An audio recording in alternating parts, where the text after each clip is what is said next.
The subject for today is, who are you? And already a number of answers have been furnished in different ways through the affirmation, through the song, and through this reading from Whispers from Eternity. I think we all, when I say all, I mean all people on this planet, we end up at some point wondering, where did we come from? Who are we really? Where are we going? And I think we wonder it at different times and in different ways and come up with different answers. When I was a computer science student in college, one night I was having a little dinner with some friends and some professors were there, and there was a visiting rabbi from and a few other ministers. It was basically a mixture of people devoted to the spiritual life, academics, and so on.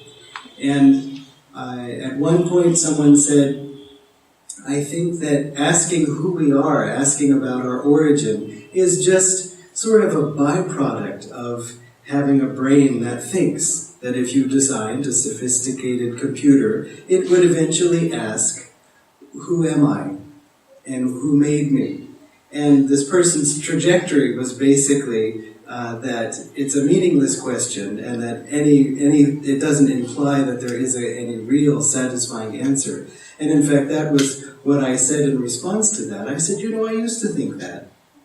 But that answer, or that thought, didn't satisfy me. So I knew it couldn't be true. It didn't satisfy my heart. And the professor said, it didn't satisfy your heart? It didn't satisfy your heart? What does that have to do with truth? But I didn't say anything, because I had used to think like that myself, that it was only from the brain that we could have any kind of answers, any kind of discoveries, and all the heart did was color our judgment. But we always end up following our hearts. Even his heart was committed to intellectual truth, and so his own heart was making him say, don't listen to your heart! So you see, there's no way out of it. The brain always follows where the heart is leading us. Now we know the answers to this question, who am I? Who are you? In fact, you could say that's one of the central focuses of the entire spiritual path, is not only to, first to get us to even ask that question in the first place. You could say that the whole of Sankhya philosophy, which comes before yoga philosophy, in a way, is to get us to realize that this reality is not what it seems, that we ought to be asking, kya hua? How did I get here? This doesn't quite seem real. This doesn't quite seem right. And there's something that grows within us, that sense of these whispers that are calling to us, saying, turn within, come inside.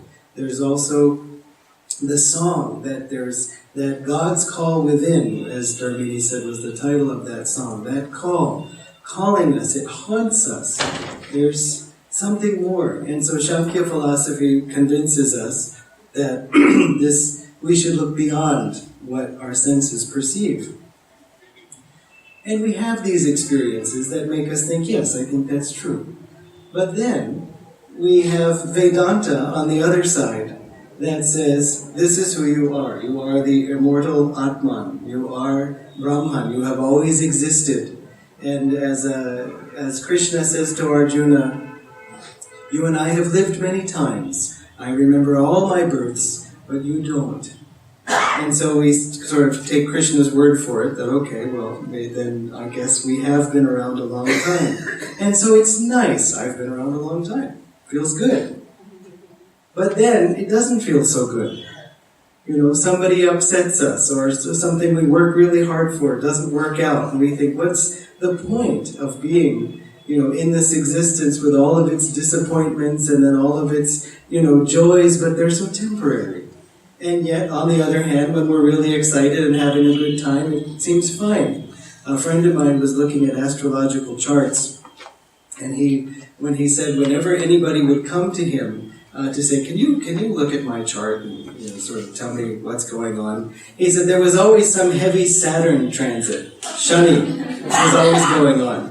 And at first he thought, gosh, all these people with all these, shunnies doing all these things.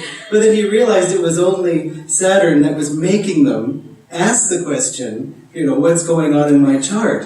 When Jupiter is there, when everything's going well, who cares? Why? I don't need to see it in the chart, I'm just enjoying. But Saturn suddenly, okay. Just as Nayaswami Haridas, for those of you who know him, he said, sometimes Divine Mother gets lonely, and because we're forgetting her, he says, so she grabs the finances, because she knows it'll get our attention. And so these kinds of things come up, and suddenly, okay, now I need help. And so then, are they so bad? Are they so difficult? Would we be happier without them? I don't think so. Because they make us turn within and say, I was having a good time, and I'm still having a good time on some level, but I'm wanting more. As St. Augustine said, it was in reference to God, he said, you have made us for yourself, and our hearts are restless until they find their rest in thee. And so it's sort of something that's just inherent to us. We're seeking our return home. Each one of us comes to that in a different way and in our own time. But there is an inherent sense of being a stranger in a strange land, a fish out of water, and needing to return.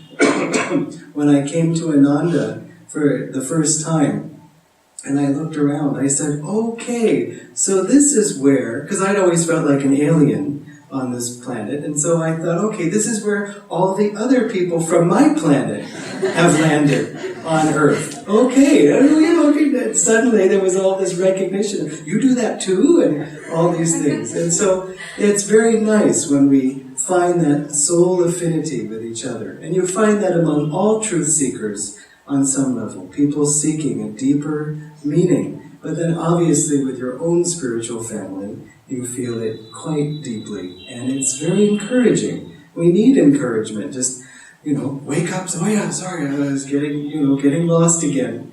And this is what the point I wanted to come to, which is that we can know all of these things, but when we have to ask ourselves, am I behaving that way? And I don't mean that critically. I mean that in terms of, if I really knew I was immortal, then I wouldn't be afraid of dying. I wouldn't be afraid of anything. In fact, I have to admit that Master said that when that anyone who stayed on the path loyal to the end would, he said, or one of the other masters will be there to help them make the crossing at the time of death. And I had to sort of always imagine that once Swamiji crossed over, Swami Kriyanandaji, that Master might ask him to help also in helping different ones cross at the time of death.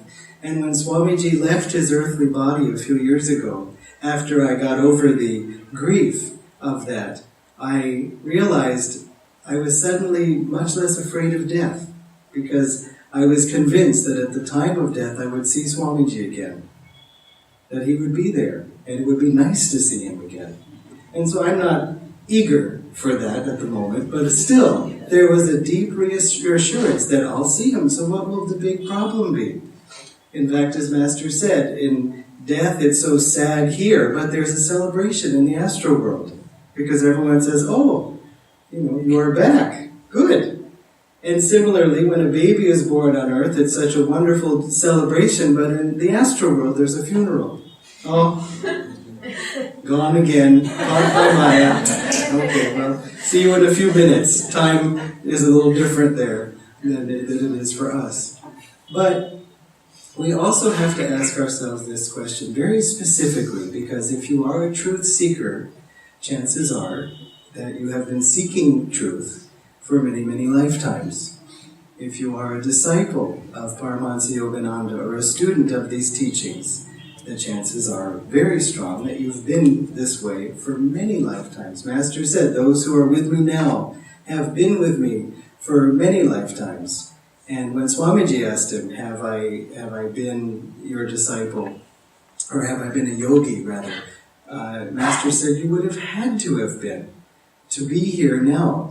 One member of ours had a Brigu reading from a reader in Bangalore, and he said, you have spent many lives in the Himalayas with Yogananda practicing Kriya Yoga, which is always nice to hear. And maybe, I don't know if he was hoping for a tip or something like that. And he said, you were also with Yogananda. If you were with Yogananda, it's exactly what the person would want to hear.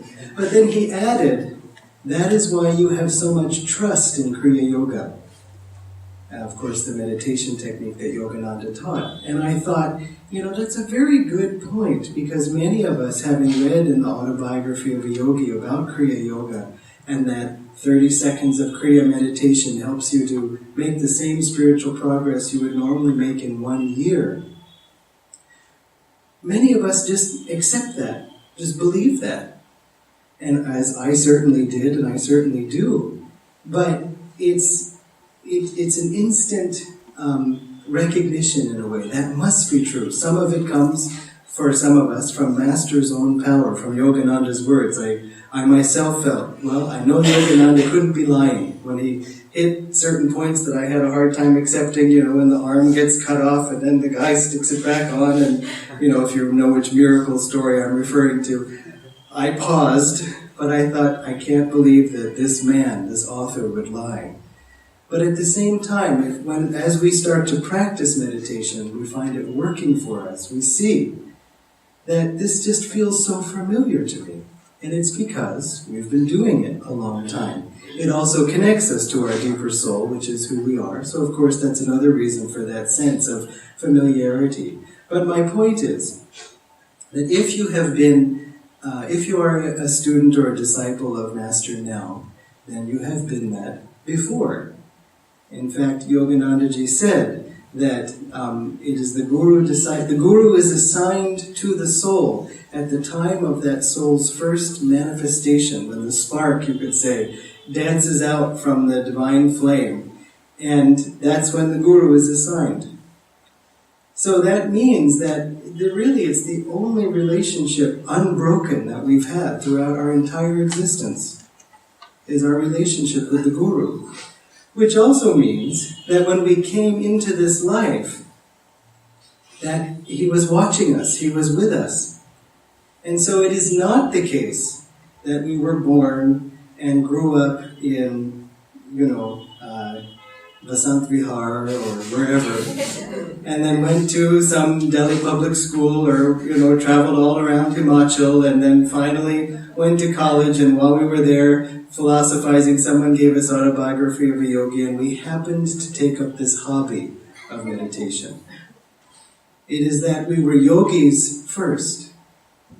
We were disciples first. We were born children, not of our parents, but of the Master. And so then we did sort of the usual things that one has to do to clear out some karma. There's a period of life where part of the test is not knowing that you're a yogi. Part of the test is not having the tools. Because they're sort of, if you, for example, we have the karma to go through a situation where we don't know the answer and have to trust with the blindfold on. You can't take the blindfold off, because that's part of the test. But it doesn't mean we have to let go of his hand. Once we find the Guru again, or once he finds us, once we're connected again in this life, then we just hold fast, stay strong with him, and keep going. But identify with your soul nature, identify with your soul aspiration. Remember that that is what has come first. It is not the family tree and all that. We have our duty to our relatives, to our job, to our circumstances. They are a part of our mission, you could say. Master said God gives us relatives to test us. He said, and we have to keep them if they're bad. But he said, but he comes to us as friends to give his love. And I'm sure above all that, the sense of spiritual friendship. It makes us stronger. And relatives can be a real test. And I don't just mean it in the usual way. Krishna says something like that about, he who can storm the trials of disease and fatigue and relatives, and I mean he kind of throws in sort of the big three. But it's also a test of us, of showing us where we are. There's a story that one of Buddha's disciples said to him, "Master, I am just swimming in God. I am nearly free." And Buddha said, "Wonderful. Why don't you go home and visit your family?" That's a good test for us as to where we are, how we're doing, really. But remember also who your real family is. Master did say, because sometimes family ties can be so strong, he said, if a mother were to lose a child, if a child were to die, and to be reborn in the house next door, would she even recognize it? He said, sometimes part of the family love comes from this child is mine, it's a part of me. And again, I'm not speaking against it, but just to say, think of the unbroken relationship that we've had. It doesn't make us less loving, it makes us more loving, because we're not so dependent. Sometimes our frustration with human love comes from, look, you're all I have, and you were not nice to me, or you have disappointed me, or you're pressuring me, and you're all I've got. So, be nicer. But it doesn't always work. I love that line in the song, that long you've begged from beggars' empty hands. You know, whenever we've been disappointed, especially in human love, friendship, betrayal, anything like that, when that has happened to me, I've reminded myself, long you've begged from beggars' empty hands. It isn't that somebody had all the love and they were withholding it. That love is just an echo of divine love. That's everyone's. Gifts of life, gifts of love, they too were seeking, just like us. Gifts none could share. Meaning no one can give you that love, but it's already yours too. Everybody has a right. God has a big sort of, has love at the table, and everybody has a seat, and everybody has a plate, and no one's going to be left out. But it isn't coming from anyone outside. We see echoes of it in our friendships, and more importantly, we can try to give God's love to others patiently, without asking that they love us back. Loving is its own reward. When you feel that, again, that's my point. So remember who you really are as a child of Master, as a child of God, as a yogi of many lifetimes. Sometimes we kind of scratch our heads and feel like, gosh, wouldn't I be better off in the Himalayas? And I think sometimes if you think that, it's because we're used to being in the Himalayas. If you've ever taken a pilgrimage up there, we were just with Dai and Keshavaji at Rishikesh. You sort of, Keshava works very hard to make sure to book a round-trip ticket, because so many people, once they come, just say, that's it, I'm home, forget it. And he says, well, you've already paid for the hotel. I'll come back. But you see, why would we have that longing? You could easily end up in the mountains of the river and think, looks pretty cold, what am I going to eat? But instead, no, there's something, a recognition of, this is my home. And yet, if that was the best course for us now, we would be there. What's the best course for all of us now is to work some things out here with everybody else. Also to give and serve in ways that you can't when you're just in a cave. And finally, also because the general trend of this part of our age is to bring spirituality more into the awareness of everyone. It isn't just for us to practice in the cave alone and find God. It's also to do it with others, in community, and to inspire the rest of people in general. And I don't mean inspire like inspire. Any questions on yoga? You can ask me. Do you feel inspired? It's not like that. But just by the sweetness of your smile, by the kindness of your heart, by the strength of your spine, someone will ask you, what is it you do? Why, you seem so calm. How did you get that way? And so then we see that in that way it expands. And so remember too that Babaji gave Lahiri Mahashaya the Kriya initiation and said, give it to all who are seeking God, all who humbly ask for help. And so remember also to ask for help. Each day, Master is there, listening. And so we start to do our day, and he says, listen, I can help you. No, hold on, I'm thinking about some problem. And he's got the solution right here. And so, through our meditation, through our devotion, through our service, through our satsang with each other, we're basically keeping ourselves open to the answer of who are you and who am I. Remember that too, just as much as saying, I'm a child of God. Remember, each person you see also is a child of God. And each one of them is a divine spark, almost free. Swamiji used to greet people in the morning, every morning when they were all living together in a certain situation. I can't tell the whole story right now. And he would say, good morning, great souls. And these, they look around and, have some saints come? Where the great souls were, and then he realized he was speaking to them. That's how he saw us. And in truth, that's how we are. And let us also see others that way. And we can all find God together. God bless you. This chant we'll be singing is called Peace, again written by Swamiji. And you might, if you ever came to his programs when he lived in NCR, you might have noticed that after most of his talks, we would sing this song.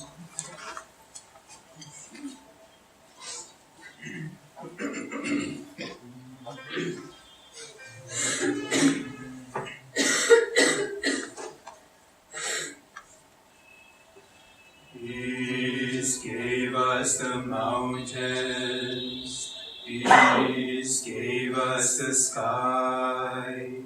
Nightly when starlight enfolds us, peace is its lullaby. Amen. Amen.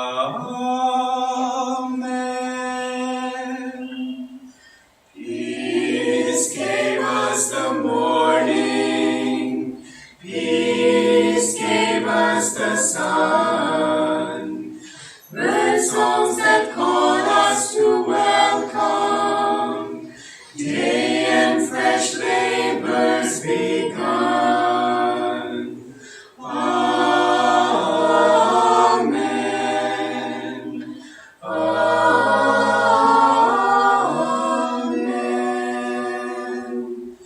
Peace gave us the seasons, peace gave us the rain, cool clouds that gather to bless us, mist hands that soothe away pain. Amen. Amen.